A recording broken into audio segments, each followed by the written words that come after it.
Kevlar.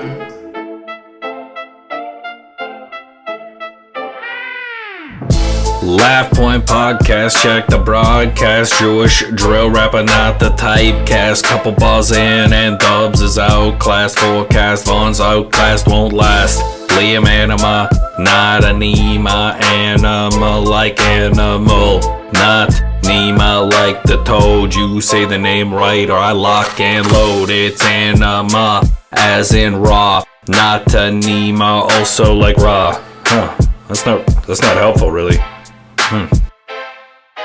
His name is Liam Anima. Get the name right and dodge a subpoena. Got a headache, I need some greener. Dub's not honest, I call him a cheater. Got brain damage on my mind. I'm keeping a beat in 4/4 time. Crazy on the mic with the verbal spike. God's chosen MC, I'm the Kevlar Kike. When on tour the flight, I just carry on. You can't tour, you got too much baggage, son. I'm blue collar, drill like the Walt. Ice in the street, we need assault. Banning comics cause he was surpassed. That shit gonna get you on blast. At the clubs where you can't get past. Why I got second, but you got last. Smoking on you on Liam's Laugh Point. Call me a mince cause a hack's been coined. You never punched a clock, I punch with a Glock. Your dad's rich, mine's lined in chalk. You say comedy is too hard. Take that bullshit out my yard. Everything is hard without real effort. You fucked with the flock, now you deal with the shepherd. Ooh. This shit gonna burn like sulfur. 8 nights of fire. Happy Hanukkah. Kevlar.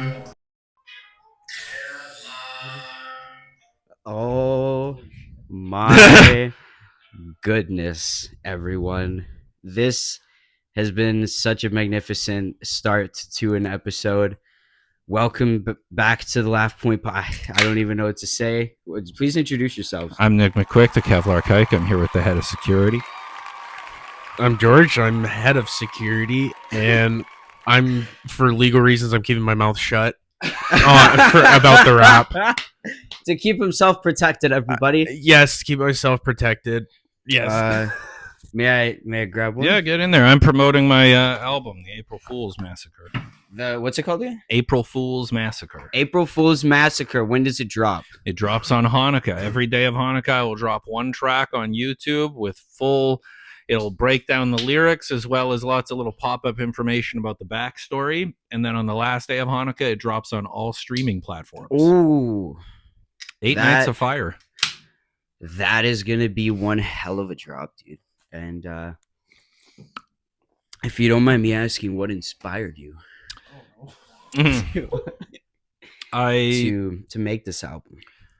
I got a thing against bullies. I got a thing against people beating down on other people. And I saw somebody that was gatekeeping comics. And it reminded me of when I was gatekept as an early comic. And I went to go talk to them, and it wasn't any of my business. So I made it my business. So on April 1st, I went up and I rapped at the moon to Nick Von Dub, to his face, at his show after he introduced me with a beautiful introduction. And he started crying and got upset. And then April 2nd, I went to the Grindstone, and he was there. So I asked to go up after him, and I wrote another song, and he ran away. And that kept on going until I found out eventually the people that he was banning from the club didn't even know, and he didn't have the power to do that. So he was dirty dealing two ways there. He was not only gatekeeping, but he was lying to the people that he runs his show at. So that got me feeling a little way, but then they said nobody's banned. So I cooled off, calmed down, started writing the album nice and slowly. And then on Halloween, I went to a show, another Nick Von Dub show, because even though he's lied to the venue and shown himself to be a very low moral stature, he still has a show there. But I showed up at his show, and a couple comics showed up, and they were asked to leave because he can't do his job when they're there. And then that made me go up at his show and announce that the album is coming out on Hanukkah. And I taught myself how to make beats. I taught myself how to produce music. I taught myself music theory. I taught myself how to rap. I taught myself how to start a business, how to start a record label, how to set up music distribution. Because I feel like when you have emotions, you can use those emotions to focus and gain and build.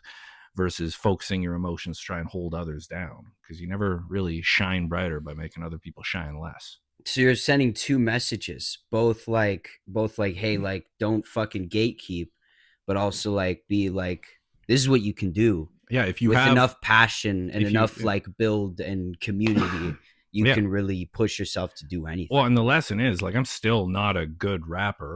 Like, I know how to rap. I'm working at it and developing the skill. But the thing is, I'm not taking it seriously. Yeah. Oh I'm putting in genuine effort and I'm making a good album and it's going to sound great, but I'm not putting all my self-worth on it, because if you take yourself too seriously at anything, then it's just ridiculous. And I feel like the person that I'm rapping at here is really taking himself seriously, and that takes a lot of the fun out of comedy. He can't laugh at himself. He doesn't truly serve laughter. He's not willing to be the butt of a joke. So I feel like if he's not willing to do that, then I'm sorry, but that's all you're going to be until you learn how to deal with it. I feel like something that you kind of have to develop in this game is a strong, like, it's a strong stomach. It's like a strong will, thick skin. To take, thick skin, exactly. Yeah. Like, and I think one of the things that fucking helped me in my comedy career is just being the punching bag of every friend group I've ever been a part of.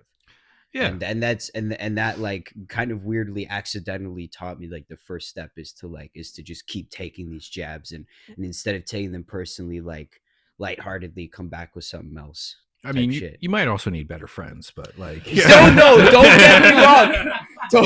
All of your friends are just punching you in the belly. Don't get me wrong, guys. Just because that happened didn't mean that I had the worst experience and was like constantly like it was terrible. I was that fucking, yes, absolutely. I should have had, I look back at all of my friends and I only had 2 real friends out of like the 30 people that I considered my friends. Only like 2 or 3 of them I still not only still talk to this day, but actually like treated me like my friend. Yeah, you're like a lone wolf. Oh, dude, I'm a fucking, nobody understands me. Nobody gets you. Yeah, no, but I'm just a lone wolf on a lonely road. Mm-hmm. You know? I'm sorry, I'm such a shitty friend to you. I'm so terrible. I don't talk. I remember, it's funny is one of the last interactions I had with George was at a smoke show. I was like ripping a joint. He just goes, "Weren't you supposed to be quitting?" Bro, you posted on Facebook. I did. I had like a whole thing about like how I wanted to slow down because like it was really starting. Because I was like it was really, really getting to me. And then I remember like I walk in and I'm just like, you know what? I just smoked in a little bit. I'm gonna smoke a joint, and I'm just like enjoying it. And then this fucking asshole comes in and he's just like, "Aren't you supposed to be fucking quitting?" But in my head I'm like, "Oh yes, I am." And then I'm like, "Yeah." And then I'm pretty sure I only smoked half that joint and I just like let the rest just sit there sadly. It's just word is bond, man. That's why like when I'm trying to quit something, I don't tell anybody. You got to hold yourself. I have that bad thing of like I have that thing of social media where like people even tell me this. They're like, "Dude, like as much as like you love posting like your feelings, that's great. Like sometimes don't." Yeah. Like, and I'm trying to get better. And like there's been like 5 times now where like I was about to hit post and then I just delete it all and I'm like, nope, nobody needs to listen to this. That's an entirely normal thing that happens all of the time. In fact, I would say most 99% of everything I write, I just delete or I just write it down and I go, I'm happy I wrote that down. Nobody needs to read this. And this thing is I have a journal, like this thing that I've been trying to like start doing that. But like, it's still from time to time it slips into the face, and then I get a comment from Daniel. Like I got that I posted about the whole. I posted about how I hit like a really big low and I need to start sobering up in terms of alcohol, and I get hit back with Daniel with, "Yeah, I don't know what's been going on," but he just replies with like, "Yeah, I just been getting constant W's, and every time I look at my life and I think like, oh, should I be stressed? I think no, because I'm just living the most amazing life." I'm so happy I don't read anybody's social media. So that was his comment, and then like like a week later, he posts like my show at the Ice House got canceled, and then Wyatt replied with the exact same thing, with just like Ooh. yeah, man, I don't know, but I've just been catching constant W's, and I DM'd Wyatt. I was like, dude, thank you, like that was fucking incredible, like yeah. But I have all the notifications turned off on everything. Like I make a post and I don't know about any comments until somebody walks up and shows me. Most of what I get from social media is people going like, "Look," and I'm like, "Oh, okay, cool." The worst gut punch is when I like post one of those like emotional things, and then I go back the next day and it's like nobody viewed it, and Facebook is clearly just like nobody cares. Like I mean, I come from like a tiny little village. My neighbor is like a fucking 30-minute walk. If I want to know what somebody's thinking, I had to like go and talk to them. Like you can't really control what other people think, and you shouldn't really care about, I know, like, and that's why I'm trying. Yeah, it's still this like. I think it always just stems from the like I've always had this like tiny little like want people to like me. Oh, okay. Don't pause after tiny little. I was thinking there. No, that's a weird place to pause. No. I like for me, you develop self-confidence like when you learn to box, jiu-jitsu, stand-up comedy, like rapping. As you do stuff, you look back on what you used to do and you get confidence, because if you put in genuine effort, you build yourself as a person. I would so do jiu-jitsu if I didn't have fucking hemophilia and like the most frail body in the world. Then rapping, then writing, then comedy. That's why this is why I got into comedy, because like I pretty much I could do nothing, and then I just like started laughing and everything, and I was like, oh, this is cool. Then I just started doing this. There's if you have no agency in your life, the thing that you can do is laugh at your life.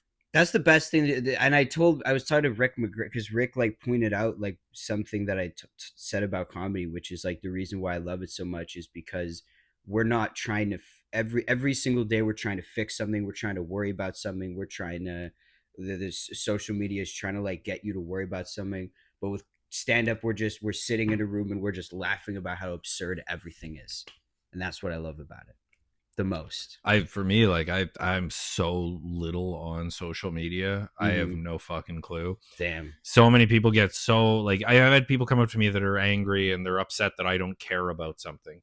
And like I believe that everybody gets to pick what they say, what they do, and what they care about. Yes. And if people want me to care about something else, that's usually because they're insecure in that thing that they care so deeply about. That's a strange feeling to get the first time someone says to you like, oh, you're not worried about this, and I'm like, no, and they're like, that's fucking or where annoying. People are like, you should be talking about this, and I just tell them like, okay, fight me. If you beat me in a fight, you get control over my mouth. That's how it works. If you're willing to kill me. Yeah. I mean, I had a friend who told me, they were like, they said something about like, if you don't care or talk about these problems, then they're never going to be fixed.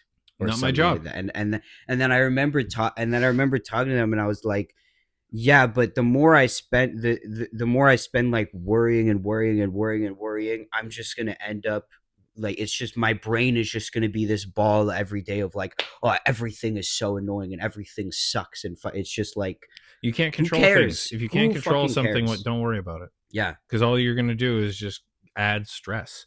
If you're worried about things you can't control, you worry about things you can control. Bake bread, feed people, do good in your community, be a kind person, write jokes. We're comics, write fucking jokes. That's part of the job. Review material, rewrite jokes, get on stage, hustle, email people, get out of your city. Fucking, there is so much to do, and people instead just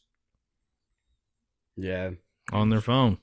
Yeah, I was honestly low key. I would like, one of the reasons why I wanted to push to do the podcast earlier is because I fucking love doing this.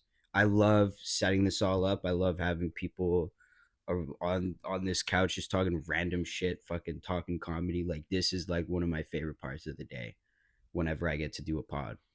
And so I like the end of the day. This is the yeah, literally. It also comes near the end of the day, which is kind of nice. But this is I love 3 a.m. just out walking around. Nobody's Mhm. there. Everyone's asleep. I can just walk around. I can smoke a joint. I can just Yeah. do whatever I want. Just be completely alone. It's beautiful. I can just sit there, reflect on the day, write down the things that I did, the things that I wish I did, and plan for a better tomorrow. Hell yeah. And I mean that's what I do a lot more than social media stuff. I have no idea what wars are happening. I don't. Neither. I think I know the name of our prime minister. I I know I don't don't know like him. anything about politics. I don't give a shit. The last thing I researched was I'm doing a bit on Queen's Gambit, and I found out that Queen's Gambit is like fictional. Queen's Gambit is fiction. Yeah, the movie where they show I don't even know the movie. it's a movie where it's a beautiful, incredible movie where they show a woman who like goes to these tournaments and in these chess it's literally Oh, like okay. I it's think this this is first kung fu or something. no, it's like some chess shit. It's like this movie to try to like prove this message about like this woman who's like super incredibly smart and beats all of these male chess players who like think they're better than her, but it's completely fiction. It's all actually based on a true story that's based on a true story that's really based on another true story that's based on a guy. So it's not even about a girl at all. Go feminism. Go exactly. Yeah, I don't know. I've been like just reading different words, trying to figure out everything that rhymes with nepotism. No, but yeah, trying to. So I actually did really want to talk to you more about this like album. What's like, so obviously, like, what's the most exciting part about like developing this album? Like, is it the beats? Is it the lyrics? Like, what is it? I like it's. I mean, it's been so beautiful to see so many people come out and help me. Like originally, I was just writing words in a notepad. Yeah. And then like I found apps that like help you with that, and you can like make like different tracks, and it's really useful. And then learning about like, pardon me, different ways to like different music beat making apps, and like how to actually like work that, learning how to breathe, how to do rap vocal warm-ups, like difference between half breaths, full breaths, diaphragmatic breathing. Like I've just had to learn so much shit that I did not know. Mhm. And like it's I went back and I watched the first rap on April 1st, the one where Ethan Januario is beatboxing for me. Oh yeah. And Shout man, out. I've gotten so much better. I'm not good, but I've gotten a lot better. Oh no, it's funny because like oh my gosh, I go back to when I first started comedy. Yeah. Oh my god. I mean, just some because I remember when I first got on stage. I mean, I'm still like, I'm not like great. I'm not, not even close. I'm not even I'm not good. great. I'm not even good. But I'm like a B ranked headliner. fucking, it's all I know is I found a video from like I think it was 2 months into stand up, and I just remember thinking like, just take a pause. Like I would literally, my chores bit. So I do like, Yeah. so I'd literally be like this. Imagine if I do my chores bit, but this is how fast I go. I go like, all right, so growing up, I hated chores, because like one day my mom, because like every time they were brought up, they go into my room and be like, "So if I was really trying to make us work weekends now." So, anyways, I grew up in Alberta, like that. Yeah. I fucking like I wouldn't even give the audience any time to react to any joke that I was saying. Yeah, it's called fear of silence. Yeah. Yeah, a lot of new comics have that. I always tell them, breathe through the nose, take your breath, pause between jokes, don't worry about it. Yeah. Yeah. There you go. Get it. He gave me the exact same advice. I think I was a year and a half, basically, when I first started. It's like I would always have a shortness of breath, and then before I go up, breathe in through your mouth, out the nose, and all that. And it's a lot better now. But No, I'm definitely you see yourself over time. Like I'm pacing a lot. I'm paced a lot slower. I feel my jokes that like I can do 3 jokes and it would usually take me like 30 seconds, and now I can stretch it out to like 2 minutes because of type shit. I still like record my sets and listen back. Like I don't do as much video, but I can see like where I've improved from it, and I'm still finding things that I can improve. Like that's the thing I love about stand-up comedy. I've been doing this for almost a whole year now, and I'm still growing and getting better. Yeah, guys, for guys who didn't know, he's gonna be opening for me. Because he actually asked for advice, and so that's why he's coming on the pod. He gave me a 3-minute spot, so I'm gonna see if I can fill it. Well, I saw he had almost 2 minutes, so I thought might as well stretch it out, give it 3. Really give him the challenge. I figure I can get 60 seconds of slurs at the end. Yeah, really give your Kill Tony minute of slurs. Oh, I got him. Yeah, I'm excited for going to Austin. I did want to talk about that on the pod. You're going to be going to Austin and trying to sign up 2 times, you said, for times for Kill Tony, and that is when I'll be fucking just hoping that you'll get on, and because I'll be like Goku. You guys send me that spirit ball energy. I'm gonna get up there. I mean, I don't know if I can, I don't know if I can pray for you. Yeah, but, I can lend me your power. I can. I'll do like one of those things in like My Hero Academia where they just like pray for like I don't know, to, like their gods or some shit. I don't know. I could be very much fucking up which anime I'm doing. I don't even know. George wants to say something. George, if you get on, which I really hope you do, the interview part I feel like is going to be you're gonna crush. It's going to be the funniest shit of all time. Just Tony's gonna be like he's gonna be flabbergasted. Tony's gonna say how long you've been doing stand-up, and you're gonna say how many years, and then you're gonna say I'm also a Jewish rapper named Kevlar Kike, and you're gonna explain it. And as you go on and on, it's gonna cut to Tony, and he's gonna be like that, like just open face, and then they're gonna put on a beat. You're gonna spit. It's gonna fucking go insane, and then they're gonna ask you to do the secret show. Yep. I mean, I'm doing the secret show already on the first week, so. Are you kidding me? Yeah. Dude, yeah, I've got a whole bunch of little unpaid spots all around Austin. Still unpaid. I'm not making any money, government. Unpaid spots all around Texas to like promote it. That's fire. Yeah, promote the album, get up there, rap as much as I can, and tell jokes as much as I can. I got a whole bunch of other podcasts. I did a couple already. I did one where there was a big fist fight. So yeah, I talk a little bit more about that. Lebanese Weight Watchers number 97, Georgia Silly and Caesar Mack have a 9 podcast. Minutes in. 3 minutes in, they pull a knife on me. 8 minutes in, I start rapping, and then right when I finish, a fist fight breaks out, and then about 20 minutes later, they pull another knife on me. It was a good podcast. So they pulled a knife on you because they were angry, like. Well, the guy was like, I'm the Kevlar Kike, so he pulled the knife, and I'm like, he's like, oh, where's your armor? And I was like, I got slash sleeves on, and he's like, let me slash you, and I'm like, no.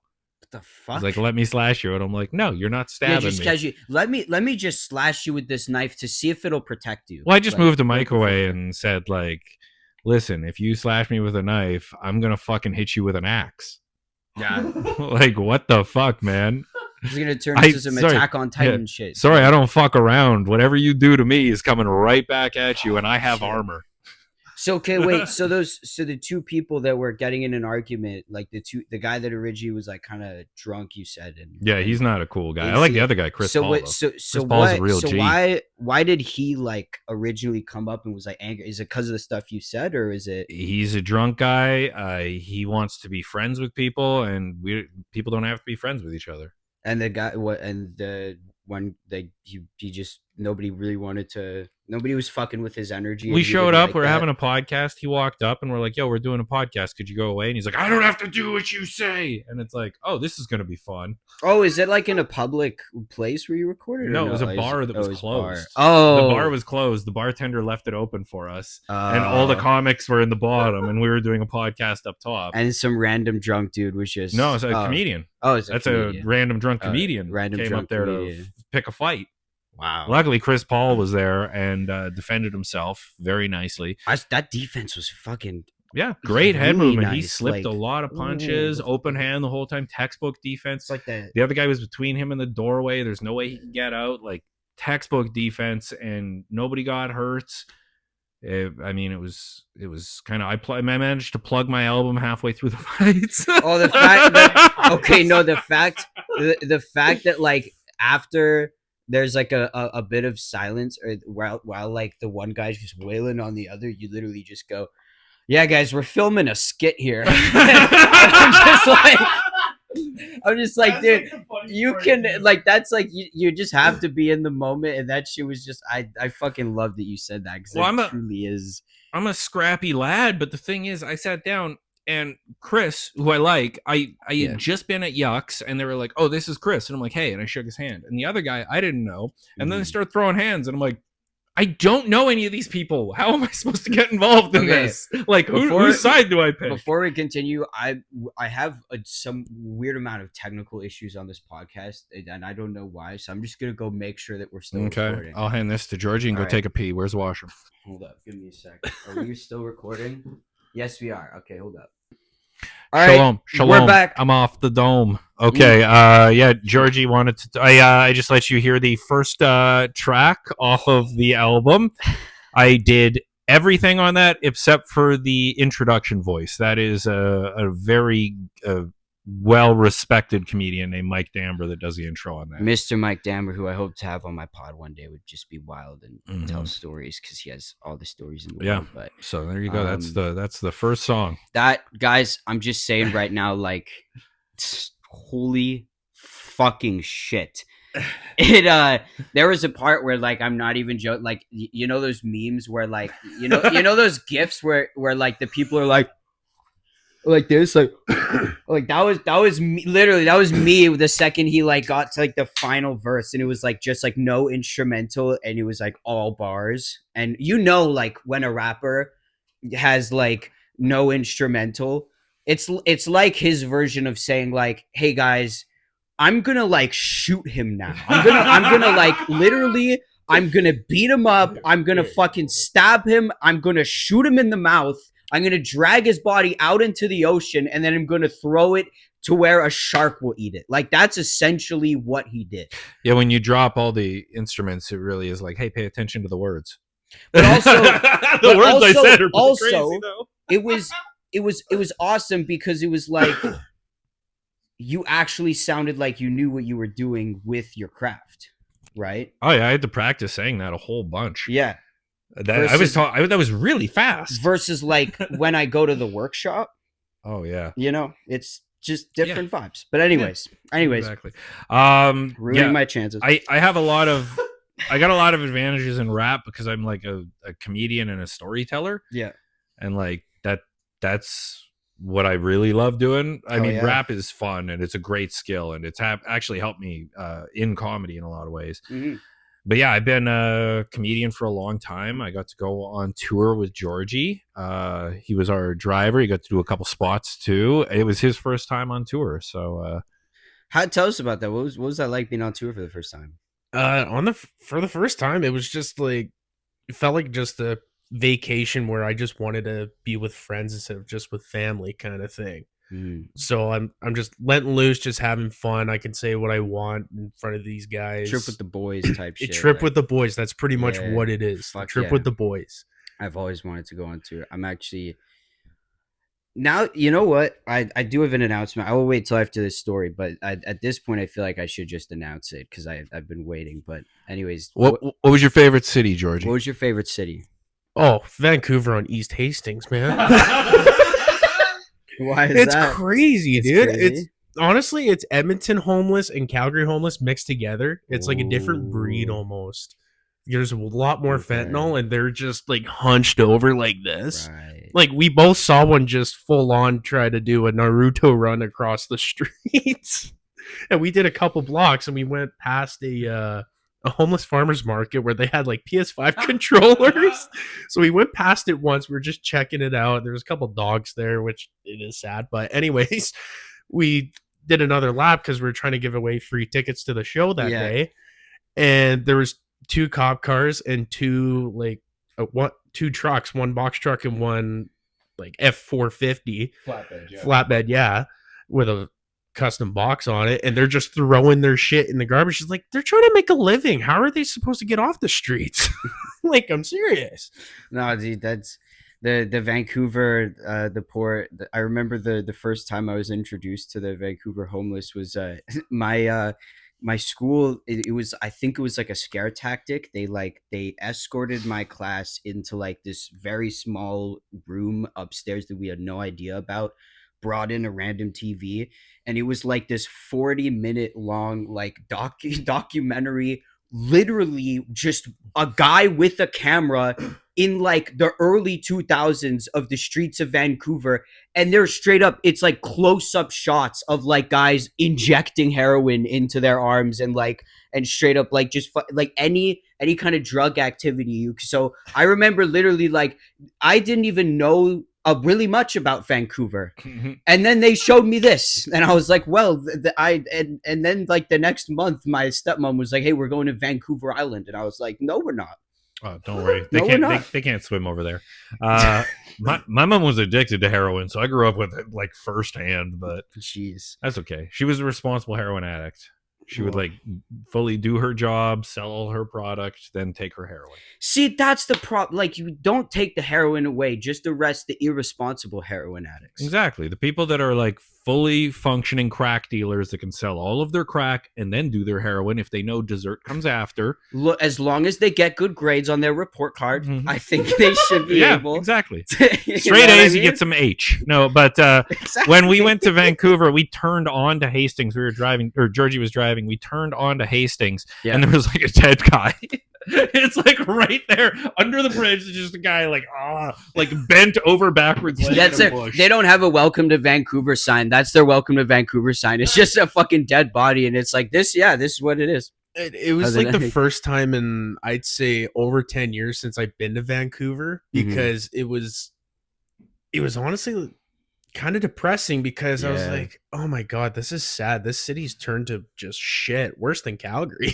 No, it actually is really fucking same thing with Toronto. I remember my first night in Toronto, I literally heard a woman get killed because she couldn't supply a drug dealer. What was she wearing? She was asking for it. Look, no, in big cities like where there's tons of homeless people, you have to turn off your empathy. Like, absolutely. Because like otherwise you can't even walk down the street without your fucking heart breaking. Yeah, literally. Yeah, you gotta fucking turn the AC on, get that. I just blast Two Door Cinema Club, and every time they're like, "Hey, do you have $1?" I'm like, "Fuck off, buddy! I'm fucking living off white privilege money." Fucking, it's like I'm like, "Oh, you have money problems? I'm sorry, I'm getting paid tuition, so fuck you." You know, like, it's a whole different struggle. I don't. Yeah, I really. We were eating pizza, and there was a guy that showed his cock to him. He was. So why did you continue eating the pizza then? Bro, we were hungry, and I don't know where you were sitting, but you were like halfway in between a wall and the window, and I had a clean, full-on theater shot. There was one big ass window, and the guy just pulls down his pants and shows me his ass crack, and I'm eating pizza with ranch dressing that looks like cum on it, and I'm like, I already paid for this pizza. I might as well eat it. And it wasn't even good pizza. That guy walked by, pulled his dick out, and I was like, wow, ate my pizza. Then he walked by, turned around, pulled his dick out again. I'm like, what the fuck? And then we're walking down the street, and I see him down the street. He pulls his dick out again. I'm like, that's the third time I've seen one guy's dick. And this is why Bobby Lee shouldn't be inspiring people to do stand-up. 3 times. 3 times in a row. Yeah. You know, the rule of threes usually for comedy applies. Usually if it's a rule of threes, it's funny. But in this case, it really wasn't, I guess. In this case, it wasn't even circumcised. Yeah. And we also saw, when we came out of the pizza place, there was a lady on a mobility scooter with a big-ass Free Palestine flag. All of us took a picture of it. I posted on my story, and I put the song, "You See Me Rolling." It's like if WALL-E was made by Hulu. Yeah. And then instead of Disney, it's just like all the fat people riding around, and it's just like anti-gay posters and anti-fucking just everything. Well, this woman is in a mobility scooter. She's 400 pounds. Like, when she flies, she's got to pay cargo, not 2 seats. Like, she's a big gal, okay? Like, I would not take her on a date because that would fucking bankrupt me. She looks like she's got a fucking drink holder and a bucket of chicken holder. So this fat bitch is riding around, and she's got the Palestine flag on, Palestine flag hanging off her cart. The cart has been painted the colors of Palestine. Woman's white as shit. So now here's the thing. In her life, she obviously has problems. She should really worry about those and be not on fucking social media going, ooh, Palestine, that's an important thing. You're literally swerving a mobility scooter around dead bodies your fucking town as your heart is slowly killing you because of what you fucking eat. Get off social media and fix your fucking life. That's the picture. Oh god. I'll show it to the camera. Fucking Go show it to the camera right now. yeah. You can just send that to Liam. You can just I'll add it. edit Yeah, it add it in. well, It'll look way better. Yeah. See it, but that's the funniest shit. So I feel like when her family travels with her, they have to like check her as baggage and not like put her in this like she and then they have to like wait for her to roll up in that little fucking. And that day, I think it was the next night, we were trying to find a place to eat, as in Wyatt was trying to find a different place to eat. No. I was getting really hangry a little bit, and he remember the pizza place we went to? Pizza place. And it was it was a place called Pizza Coming Soon, and I immediately thought, oh, we're gonna have some decent pizza. So we walk about 10 to 15 minutes, okay? And we walk in, and there's the sign that says Pizza Coming Soon, and all they sold was freaking seafood and sushi. And I look at Wyatt, and I said, bro, what the fuck is this place? And then we walk back. I'm just power walking, and I'm just pissed off. And we finally got to a donair place. Wyatt went on his side quest. I was power walking again, got the food, and there was a couple ladies that came around the corner. Two Scottish women, yes, that came around the corner, and they're like, "Oh, what's in your bag?" And I don't know what kind of accent that was. What Close I just enough. Did close enough. Yeah. And I said, "Oh, just donair and garlic fingers," and I just walked by, and around the corner, they heard them say, "Oh, he's probably wanting to eat his dinner," and like, oh. Fuck. They were like, oh, the boy's not interested in us. He just wants to eat his dinner. I'm like, he's like, leave me alone, you haggis hags. It was so funny. I want to burn a woman. He was so hungry. He's like, I have no time for women. Holy shit. I care about my garlic fingers more. And then Wyatt, he and I were going at it in the truck a little bit, going back and forth, and it was the Drew, Brandon, and Nick were just losing their fucking minds. And they're just pissing themselves laughing because me and Wyatt are arguing like we're in school, just bullies hating each other or whatever. It seemed like a teacher and a student arguing. Right. Yeah. And then I pulled the line, what are you gonna do, take away my phone? And it was everyone just drop dead laughing because they didn't. I don't know if you guys expected me to say that line. Yeah. And then he ordered some Indian food, and he got some goat. He ordered, and this is how he ordered it. I want the spiciest goat you can get me. Now this is like day 3 of Wyatt having an upset tummy on the road. So I was like, "What are you doing, man?" But I mean, it smelled delicious. He enjoyed it. That was a fun day. Oh, yeah, it was fun, and I would love to go on tour with the same guys again. It was so much fun. Now here's a fun thing. You were on the road with me there. That was like 5 days, 6 days, something like that. Yeah, because I think we left July 1st or July 2nd, somewhere around there. Yeah. Tell them how many times you saw me asleep. 0 times, because the 4 of us minus Nick would be dead asleep. And I hate when I have to sleep with other people, like with my friends in the same hotel room, because I don't know how I sleep. Apparently, I make noises in my sleep. I go like, huh. I do that. Yeah. And one of the guys farted on the first day in Calgary, and I couldn't stop laughing for about 20 minutes because obviously I was under the influence, but I found it the funniest shit ever. I literally... I think the second night, I just stayed up all night reading. Just turned on a red light and read a book all night. Nice. I think I only slept about like 2 hours a night on average. So here's a fun lesson. I have a lot of time to rap and write because I just don't sleep. Never make an enemy who doesn't sleep. That is crazy. You wow. You know, it's okay. This is honestly, to me, this is my favorite part about you guys going on tour, is when it was like announced, like the whole like lineup, like you, Drew, everybody. The promo vid of me driving is pretty sick. No, but this is the thing, though. This is the thing. I don't think there was a single comic that was on that where like I would be like, say like for example walking through like the comic strip hallway, and I just hear him going like, yeah, like I'm really excited for this tour, and they're like, yeah, and then they go, but holy shit, I'm so scared because Georgie's driving. And like I'm not joking, like, and at some point I remember like one time I was like talking with Drew and he was talking about the tour and he got so far without like mentioning it, and then it was like the end of the conversation, and at the end he was like, yeah, but it doesn't matter anyway, so I'm gonna die because fucking Georgie's behind the wheel. Yo, I'm like, I will openly attest. I've got no interest in saying this or sparing people's feelings.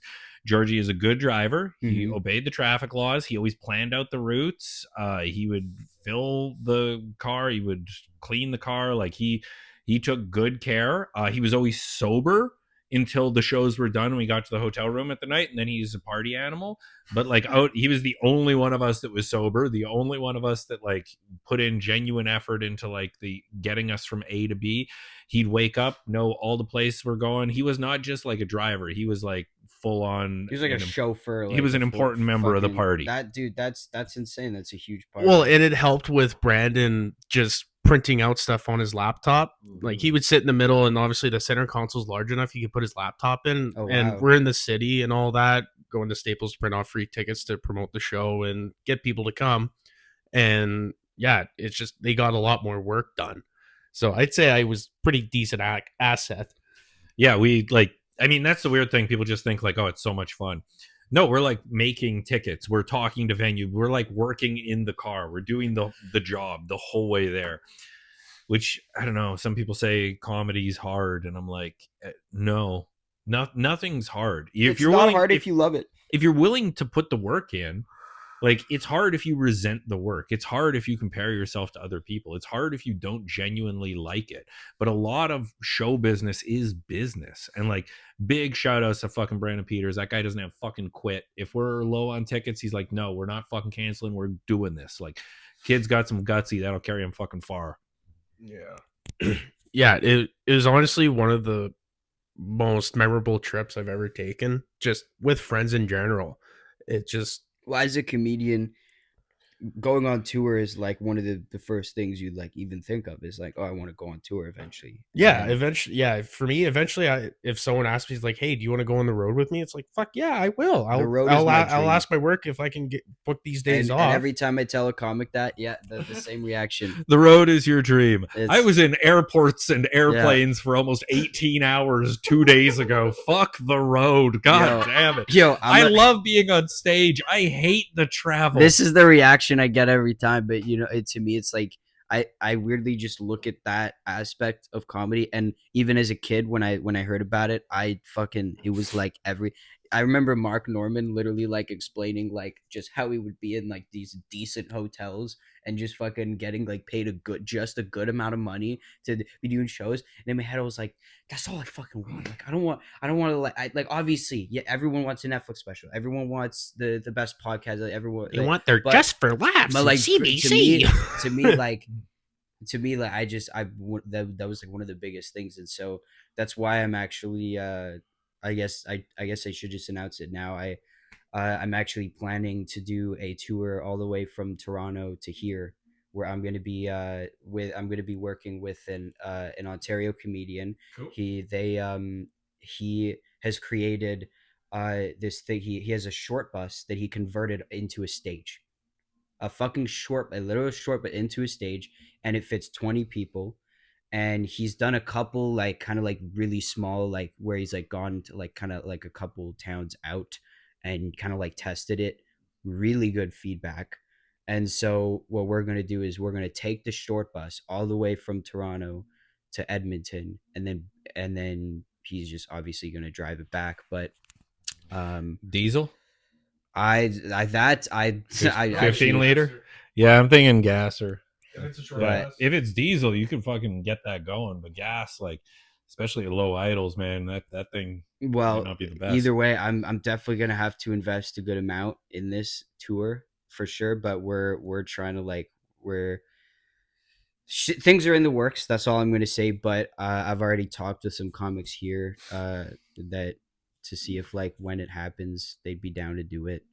And it's that to me is going to be really fun because it's going to be the first time I'm like I've ever ever done like truly done the road, I guess. Well, I'll tell you, I just did the road and I'm pretty clear with my financials.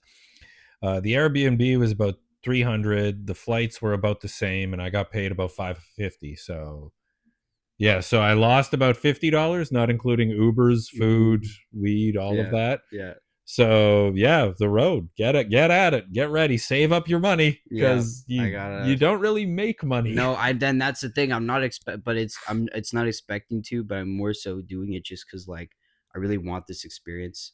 I really want to do it, and I feel like in terms of like reps and in terms of like getting new material out, it's going to help me a lot, like really really really help me, because that's something that I remember I texted you the other day, like I feel like that's something I feel like I've been personally struggling with this. I've just been doing the same fucking material over and over, and I just need to push that new shit out. So really, I haven't noticed. yeah. Yeah. And you know what? I'm It's funny. just being a dick. No. No. Every time I hear hemophilia, I'm like, oh, for fuck's sake, come on! I know you got new stuff. You know what's funny? I believe in you. I'm pretty sure. And by the way, I'm not gonna name the comic who said this, but like in my head, I was like, if they are like low key calling me out without calling me out, this is good. This is genius because like this is working. But this comic was in the green. He like comes into the green room and all of a sudden he just starts going on a rant of like, yeah, there's all these comedians that get really comfortable with just like the same material and they don't like want to do. They get scared of bombing and so they just kind of do the same material. And as he kept going on the rant, in my head I was like, you motherfucker, this is you. Like you just need to get new shit out and stop being a fucking pussy. Stop being a fucking pussy. Well, also I'll say like all the comics really need to worry about what they're doing, not what other people are doing. Like at the end of the day, if somebody's saying that could be about them, it could be about somebody else, it could be about this. But again, like, I'm probably just in my own head, most likely. Yeah. That's just it. Me literally. Usually, I like at the workshop, I'm supposed to watch the comics and give feedback and stuff. So like that's when I do. But there's so many times like at a show where people are like, "Oh, what'd you think?" And I'm like, I'm writing my set. I have no fucking clue. You did that one time. I remember after Yuck Yucks, I texted you. I was like, "Yo, did you have any notes for me?" And you were like, "No, I was working on my own shit." Yeah, like everybody else is. Like, all of us. Yeah. And in my head, I was like, that's what we're, that's what we're all literally doing. What like people are like, and in my head I was like, I was working on my own shit. I wasn't looking at his, No, like, that's one of those things. It's like we all should work on our own thing. Like, some people will be like, oh, I've got a new tag. What do you think of this or something? I'm like, oh, okay, yeah, cool. But like, if they do it and the audience laughs, keep doing it. Yeah. Like, oh man, I get so many people ask me for feedback on stuff, and I'm like, I was outside. I don't even know. I'm sorry. Like, yeah, everybody really needs to stop staring at what other people are doing wrong. Because if you see somebody else doing something wrong, that's a lesson that you learn. You go, okay, cool. I won't do that. Yeah. Like, yeah, if that person's talking about themselves, good. Learn from other people's mistakes. You're going to go far in this industry. But the biggest thing I'll say, because how long have you been doing comedy now? I celebrated I'm in my 4th year, so 4 years. Okay, cool. How about how many of your sets do you video record? A good, pretty, like almost all of them. Like, yeah. And watch them back and just zoom in and look at your face. Yeah, because you need to like, that's something like when you're talking to somebody, like you make eye contact, you emote with your eyebrows, you like express, you like, those are all things a lot of people forget about. 4 years in, like you need to like watch that game tape and watch it on slow mo. One thing that I have been learning is there is one set where I did the comedy dojo at the strip. Ruthless. And holy, like, I didn't even get to do my set.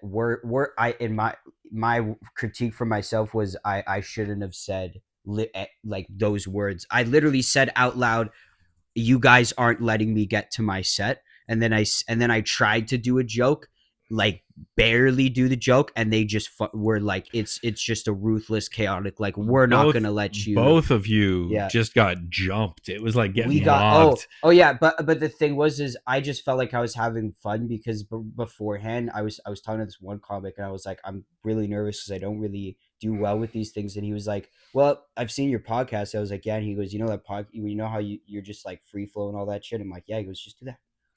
And and I kind of brought that, and I'm on stage, I thought I did like pretty decent, and then I went back to the recording, and the laughs like weren't as loud as I thought, and I was like, oh yeah. oh. I will say, you said you don't do well at things like that, but you still showed up and did it, so good job. Oh, you have to do those reps. That's the only. Yeah. It's just like how Bill Burr said. He said, like, if you're not good at crowd work, do fucking crowd work. If you're not good at rapping, fucking do start a diss album. Yeah, nobody's supposed to be good at something the first time they try. And like getting outside your comfort zone is where growth comes from. You have to just do it. I see so many comics that are just like, they hear what the dojo is, which if you don't know, it's a heckle show where the audience can heckle you and all the other comics. They're allowed to say whatever they want. Yeah, so they go hard. So it's like, it is a very difficult show. And lots of comics hear about that and they go, oh, I'm not going to do that. And I'm like, if you get... Look, it's practice. It just helps you get more prepared later on. And I enjoy going to that show, even though I get fucking torn apart and fucked dry. Yeah.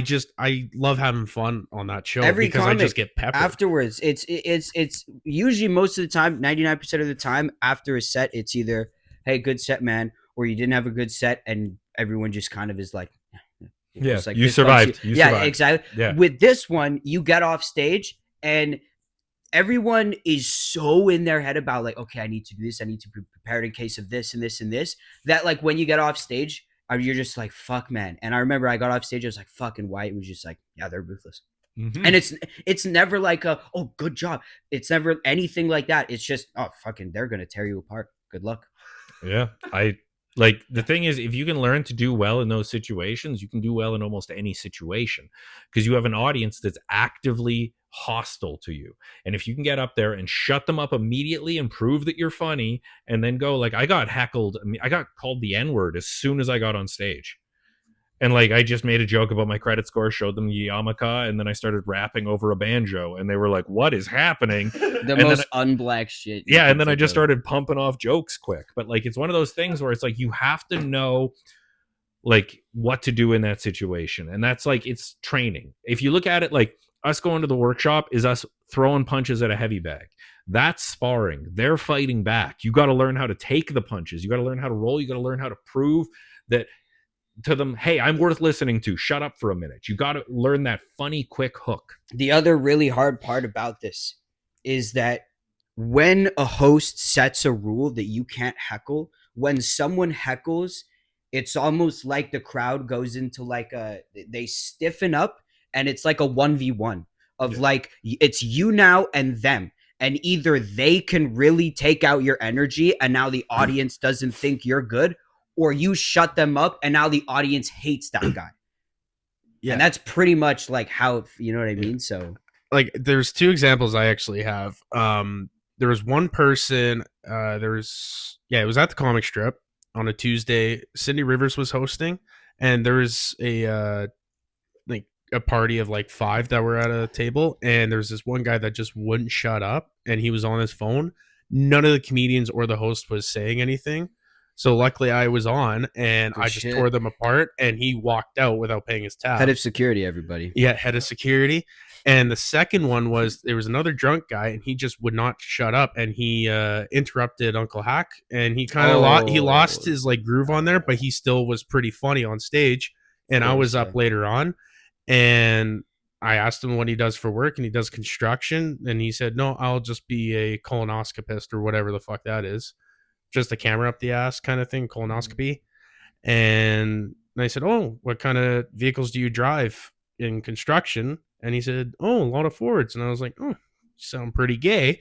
Everyone laughed. Obviously, that's the fucking thing. Fords are gay.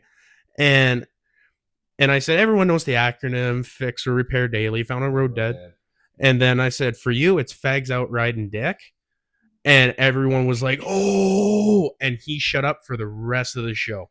And that's and I shut it down pretty But quick. see, that's the thing. If you said that and the crowd just kind of was like, "What?" Well, Then it would be like, get into my mechanic bit. here's Yeah. what Jorje did that is really smart. He's talking to a stranger, and he drags the topic of conversation into trucks, which is something he knows a lot about, so that he has a wider knowledge to attack from. yeah, that's something. That's where people are like, yeah. So that was really clever. Album comes out on Hanukkah. album Another quick comes plug. out on Rated R Hanukkah. for Rascals too. No, but Oh yes, I will be rapping December 4th, which this is going to be coming out afterwards. yeah, But you guys will know this is going to be fun. I'm going to start rapping, and I'm going to be doing a song called Kosher and Kevlar. And then about a minute in, I'm going to switch over to a completely different song and start previewing certain things from the album. So that's going to be very fun for the audience. I know you're. Hey, For to legal the- reasons, to the I'm going per- to keep my to mouth the shut. to the person who this diss track is for. I know you're watching, and I have one thing to say. Is there a spot next Friday for the sound show? Because that'd be fucking sick. Oh yeah. Hey, if Von Dubs is listening, reach out. I'd love to go on your podcast and promote my album. Also, genuinely, Be a dream come true. Also, genuinely, Nick, Von Dub, if you want to come on the podcast and like actually like talk your feelings out and cry it out like a fucking whatever. I got tricked into doing this. I no drama for me. No I'm all good. affiliation. I don't know Okay. anything. I'm gonna forget about this because I'm gonna take a whole bunch of mushrooms. The Laugh Point podcast is not represented by Liam Anima, but by its own corporation. I am not affiliated with whatever is said on this podcast. But also, Nick, if you're listening, would love a Friday spot. So, that'd be dope. Yeah, hit me up. I'd love to do your podcast. Before we end, though, I do just want to say, like, I did, like, when you asked me to come on the pod, that actually did genuinely mean a lot because I respect you a lot as a comic. Don't cry. I'm not, no, fuck Yeah, you. don't- Fuck I you. got eyes on your Yeah, tear ducts. You don't get all dude. weepy on me now. Don't worry. This is not another Gary Z episode, okay? Yeah. I'm not about to fucking start crying right now, Yeah. but I do actually fucking respect you a lot as a comic in the fact that you wanted to come on my podcast. That was just super sick. Oh, So thanks. Yeah, I just I'm wanted to say a thank real you. one, man. I'm a registered nurse, so I try to keep And it same thing 100. with Georgia. I really wanted you on the pod, and the fact that you showed up for security. I mean, it was just perfect timing. I thought might as well. On a side And, note, I talked about this on my podcast with Nick. Obviously, it won't be coming out sadly because the audio's so fucked. Fuck. But we talked about he and I actually had beef for a little bit because yeah, I accidentally stole a joke and I apologized to him many times, and I obviously he wasn't responding, didn't want any contact with me. So I was like, okay, he doesn't want to be around me. I'm gonna give him his space. And then like a few months in, I just say, hey, how are you doing? And you say good once in a while. And that was it. And then we slowly kind of we started our relationship by me yelling at Georgie. yes. Just losing my shit yelling at him, and then like a couple more times when he screwed up, yelled at him. I never told him he's not welcome at my shows. I still gave him lists of shows he can go up. I vouched for him at shows, even though like at that time he was kind of a fuck up. I was like, no, whatever. I'm not a gatekeeper. He still gets to try. We all get to try. Comedy, like, it's a difficult thing to turn into a job. Why the fuck would I want to stop anybody else? But the thing is, like, you were like, what am I doing wrong? And I told you you can't do other people's jokes. And you're like, okay. And I like sort of gave you an outline for writing jokes, and you started writing jokes, and they were terrible. And they're getting, yeah, I know.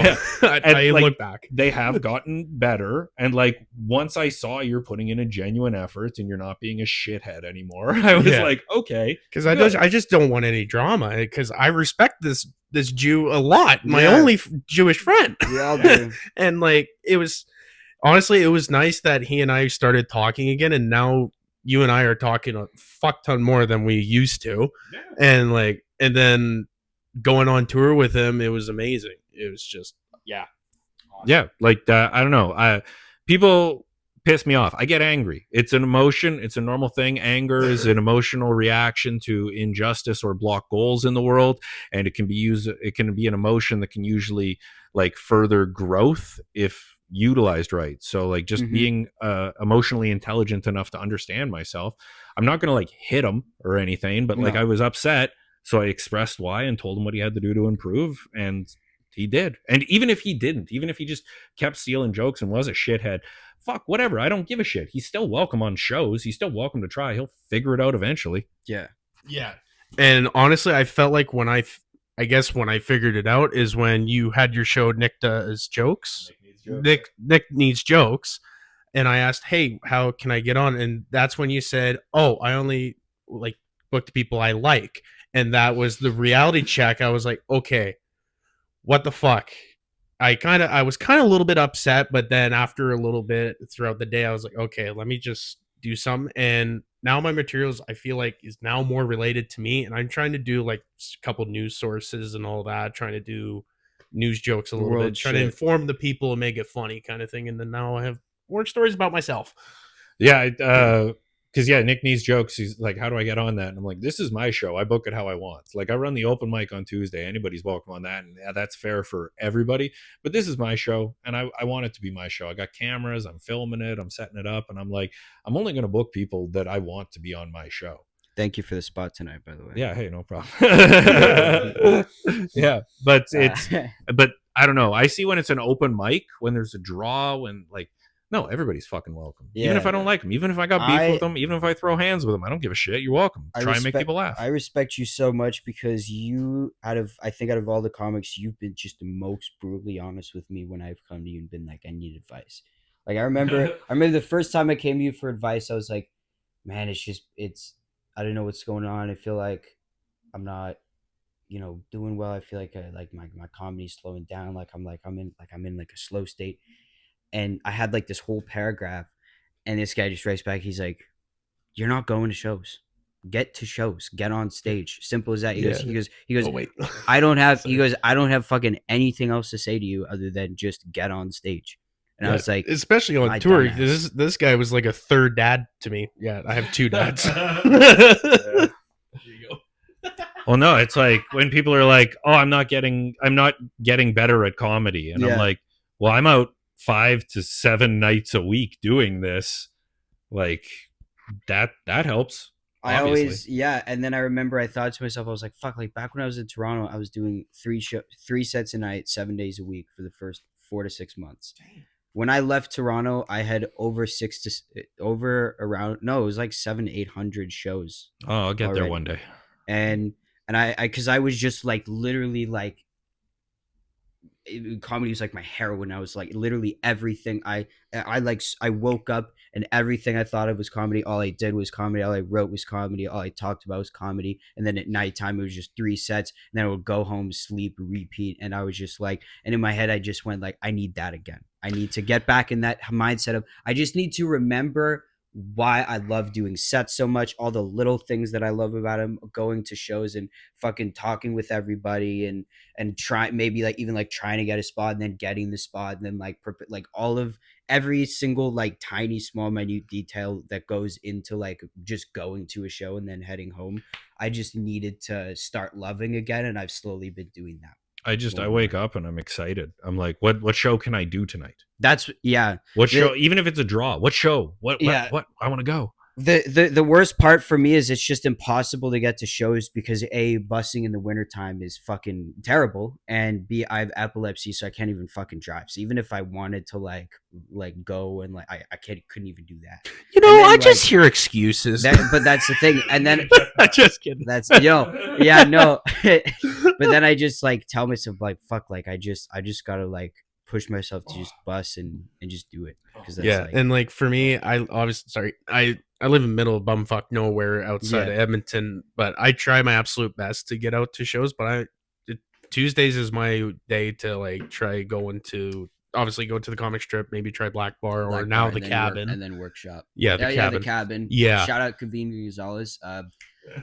Literally dude fucking can't literally knocked out a dude or some shit. I don't know. It was crazy.